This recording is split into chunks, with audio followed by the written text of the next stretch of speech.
नमस्कार दोस्तों, स्वागत है आप सभी का RP technical study YouTube channel में। तो दोस्तों, आज की इस वीडियो में अपन बात करने वाले हैं डीआरडीओ एग्जाम में किन किन बातों का ध्यान रखना है, उन सभी के बारे में एक एक करके चर्चा करने वाले हैं। तो वीडियो को लाइक कर दीजिए और अपने दोस्तों को भी शेयर कर दीजिए। तो यहाँ सबसे पहले क्या दे रखा है, ध्यान दे। सेप्टेम्बर 10 डीआरटीसी के टीयर फर्स्ट परीक्षा में उपस्थित होने के लिए अभ्यर्थी को प्रवेश पत्र के साथ वैध पहचान पत्र मूल रूप में जैसा कि प्रवेश पत्र में उल्लेखित है एवं एक नवीनतम पासपोर्ट आकार का रंगीन फोटोग्राफ लाना अनिवार्य है। अर्थात आपको क्या लेके जाना है, एक तो आपको प्रवेश पत्र लेके जाना है, उसके साथ में एक पहचान पत्र जो कि वैध होना चाहिए वो लेके जाना है, साथ ही आपको एक रंगीन फोटो भी लेकर जाना है। ये तीनों चीज क्या है, अनिवार्य रूप से लेके जाना है आपको। उसके बाद में आगे के देखते हैं। पॉइंट नंबर 2 दे रखा है, लॉगिन या यूजर आईडी एवं पासवर्ड परीक्षा के दौरान दिया जाएगा। अर्थात जो भी आपका लॉगिन आईडी और पासवर्ड होगा वो परीक्षा के दौरान आपको परीक्षा हॉल में ही दिया जाएगा। उसके बाद में अगला पॉइंट दे रखा है अस्वीकरण, अर्थात इस लिखित परीक्षा के लिए प्रवेश अनंतिम है और सेप्टम डीआरडीओ द्वारा निर्दिष्ट पात्रता शर्तों के अधीन है। अगर किसी अभ्यर्थी को असावधानी से या बिना प्रक्रिया के अनुसार प्रवेश पत्र जारी किया गया है तो इस गलती का पता चलने पर उसकी उम्मीदवारी किसी भी समय रद्द कर दी जाएगी और इस संबंध में आगे कोई पत्राचार नहीं किया जाएगा। तो ये तो क्या है, एक डिस्क्लेमर है। उसके बाद में अगले पॉइंट पर बात करते हैं। तो दोस्तों यहाँ दे रखा है अभ्यर्थी के लिए अनुदेश। क्या दे रखा है, अभ्यर्थियों के लिए अनुदेश। उसके बाद में बात करते हैं पहले पॉइंट की। तो यहाँ दे रखा अभ्यर्थी को प्रवेश पत्र के प्रिंट आउट के साथ एक रंगीन फोटोग्राफ और एक मूल वैध फोटो पहचान पत्र, जैसा कि अपन ने पहले ही बात कर ली है इसके बारे में, ऊपर उल्लेखित तिथि और समय पर आवंटित परीक्षा केंद्र में लाना होगा। अर्थात आपको जो भी आपके प्रवेश पत्र में समय व तिथि दी गई है उस पर आपको पहुंचना है परीक्षा केंद्र पर। उसके साथ में आपको वैध प्रवेश पत्र और फोटो पहचान पत्र लेके जाना है। साथ ही आपको एक फोटो भी लेके जाना है, रंगीन फोटो, पहचान पत्र और एक प्रवेश पत्र। इन तीनों चीज़ों का आपको मुख्य रूप से ध्यान रखना है। उसके बाद में पॉइंट नंबर 2 पर दे रखा है, परीक्षा केंद्र के अधिकारियों द्वारा अभ्यर्थी के प्रवेश पत्र तथा पहचान पत्र को सत्यापित किए जाने के बाद ही उसे परीक्षा देने की अनुमति दी जाएगी।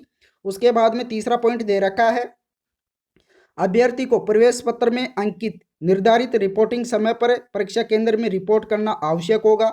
अर्थात आपको टाइम से आपके परीक्षा केंद्र पर जाना होगा। उसके बाद में दे रखा है, परीक्षा समय सत्र केंद्र शहर में किसी भी परिस्थिति में बदलाव नहीं किया जाएगा। अर्थात जब तक बोर्ड का कोई आदेश नहीं आता है जब तक आपका परीक्षा केंद्र किसी भी हालत में बदला नहीं जाएगा। उसके बाद में पॉइंट नंबर 5 दे रखा है, अभ्यर्थी को सलाह दी जाती है कि वह प्रवेश पत्र की एक प्रति अपने पास सुरक्षित रखे। अर्थात इसका एक फोटोकॉपी आपके पास रखना है, क्योंकि जब आप एक प्रवेश पत्र लेकर जाएंगे तो उस कॉपी को तो वो रख लेंगे, वहाँ परीक्षा हॉल में जमा कर लिया जाएगा। उसके बाद में पॉइंट नंबर 6 पर दे रखा है, अभ्यर्थी को परीक्षा कक्ष छोड़ने से पहले अपना प्रवेश पत्र पर्यवेक्षक को जमा करना होगा। प्रवेश पत्र जमा नहीं करने पर उसकी उम्मीदवारी रद्द की जा सकती है। उसकी उम्मीदवारी क्या कर सकते हैं, रद्द कर सकते हैं। तो आपको प्रवेश पत्र को वहाँ जमा कराना होगा। प्रवेश पत्र जो भी आप लेकर जाएंगे उसको वहाँ जमा कराना होगा।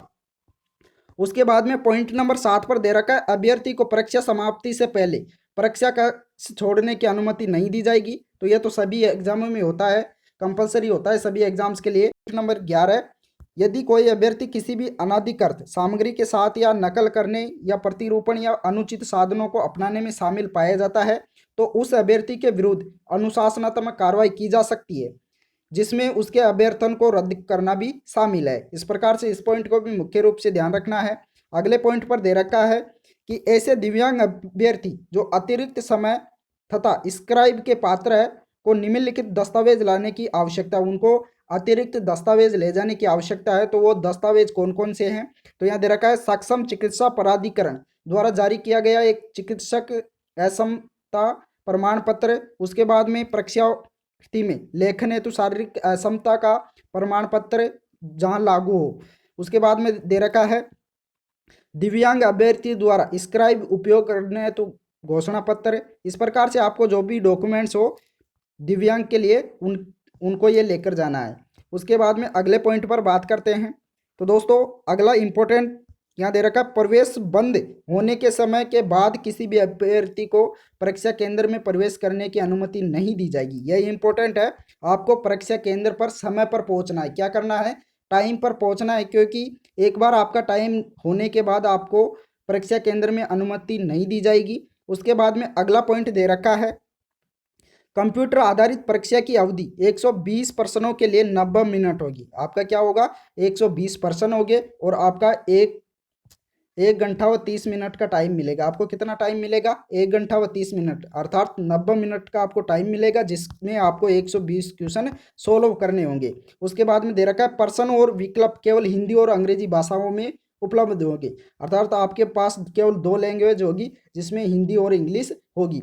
अगले पॉइंट पर दे रखा है गलत विकल्प के लिए नकारात्मक अंकन नहीं होगा। यहाँ इंपॉर्टेंट दे रखा है क्या, कि आपके कोई भी नेगेटिव मार्किंग नहीं होने वाली, आपको पूरे 120 क्वेश्चन करने हैं, गलत उत्तर के आपके कोई क्वेश्चन नहीं काटा जाएगा। उसके बाद में अगले पॉइंट पर बात करते हैं।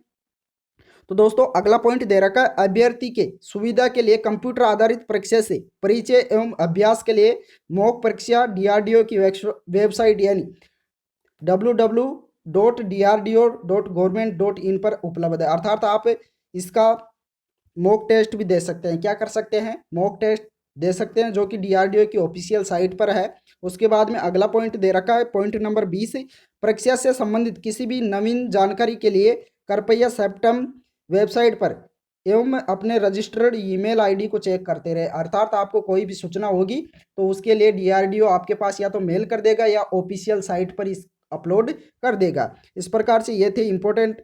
उसके बाद में बात कर लेते हैं दोस्तों, यहाँ दे रखा है सेप्टम 10 डीआरटीसी विज्ञापन के तहत कंप्यूटर आधारित परीक्षा के लिए ऑनलाइन परीक्षा निर्देश, अर्थात आपको परीक्षा में किन किन बातों का ध्यान रखना है तो वो दे रखा है यहाँ पर। तो पहला पॉइंट दे रखा है अभ्यर्थी को कंप्यूटर आधारित परीक्षा के लिए यूजर आईडी और पासवर्ड परीक्षा शुरू होने के 10 मिनट पहले उनके संबंधित सीट पर प्रदान किया जाएगा, अर्थात जब आप परीक्षा हॉल में जाएंगे तो उसके 10 मिनट पहले आपको पासवर्ड व यूजर आईडी दिया जाएगा। परीक्षा की अवधि 120 प्रश्न के लिए 90 मिनट की होगी।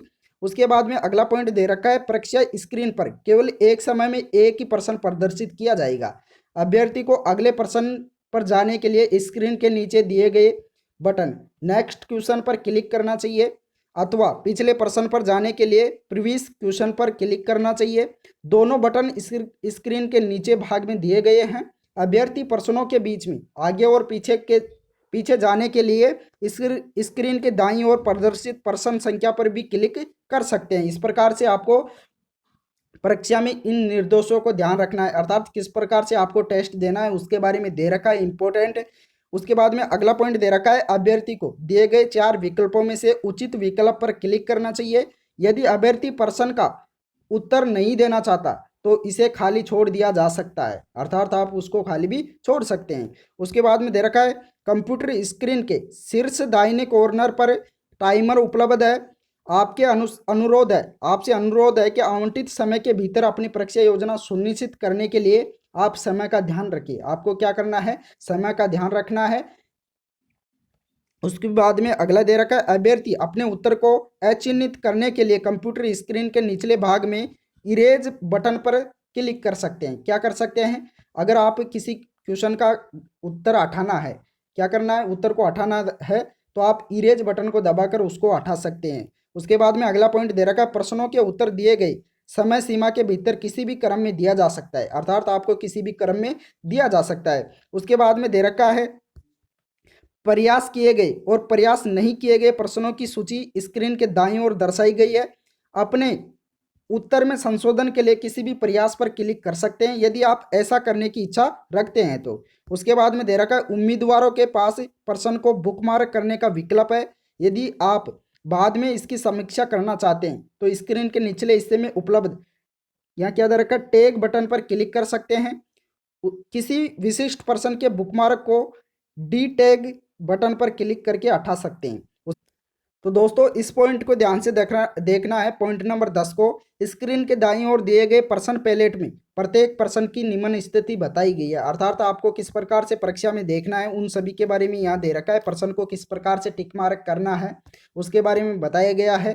तो यहाँ पहले नंबर पर दे रखा है हरे कलर का अगर निशान आता है तो आपने प्रश्न का उत्तर दे दिया है, अर्थात आपने प्रश्न का उत्तर दे दिया है तो उसके बारे में क्या आ जाएगा, हरे कलर का चिन्ह आ जाएगा। उसके बाद में अगर येलो कलर का चिन्ह आता है तो आपने प्रश्न का उत्तर नहीं दिया है और समीक्षा के लिए चिन्हित किया है, अर्थात आपने प्रश्न का उत्तर भी नहीं दिया और समीक्षा के लिए छोड़ दिया है। उसके बाद में अगर बैंगनी कलर का कलर आता है तो आपने प्रश्न का उत्तर दिया है लेकिन समीक्षा के लिए चिन्हित किया है, अर्थात आपने प्रश्न का उत्तर तो दे दिया लेकिन समीक्षा के लिए छोड़ दिया है।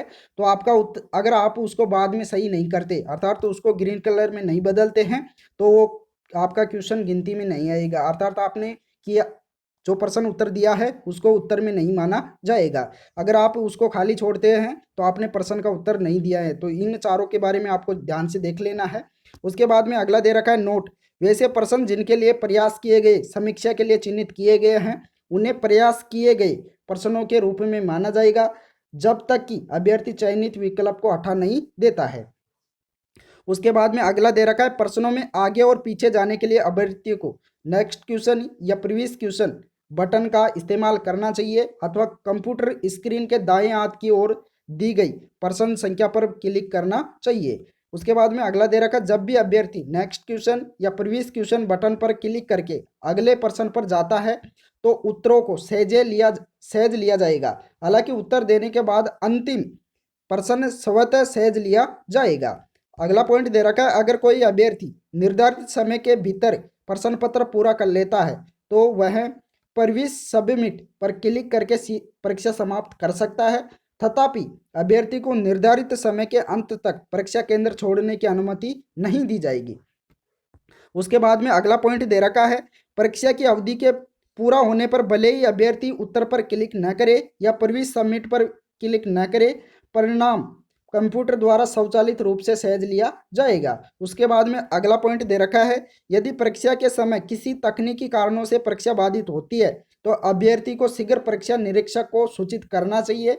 परीक्षा निरीक्षक अभ्यर्थी को परीक्षा में फिर से लॉगिन करने में मदद करेंगे, फिर यह परीक्षा वहां से शुरू होगी जहां पर इसे रोक दिया गया था। उसके बाद में अगला इंपॉर्टेंट दे रखा है कि pen, pencil, eraser, rough sheet परीक्षा केंद्र में उपलब्ध कराया जाएगा। तो आपको इन बातों का ध्यान रखना है कि आपको पेन, रफ शीट वगैरह आपको वहीं परीक्षा हॉल में ही दिया जाएगा। उसके साथ में दे रखा है शुभकामनाएं। तो दोस्तों इस वीडियो में इतना ही। अगर वीडियो पसंद आया हो तो वीडियो को लाइक कर दीजिए और अपने दोस्तों को भी शेयर कर दीजिए। जिस दोस्त ने भी अभी तक चैनल को सब्सक्राइब नहीं कर रखा है वो सभी दोस्त एक बार चैनल को सब्सक्राइब भी कर लीजिए, साथ ही ऑल नोटिफिकेशन बेल को भी ऑन कर लीजिए। Thank you.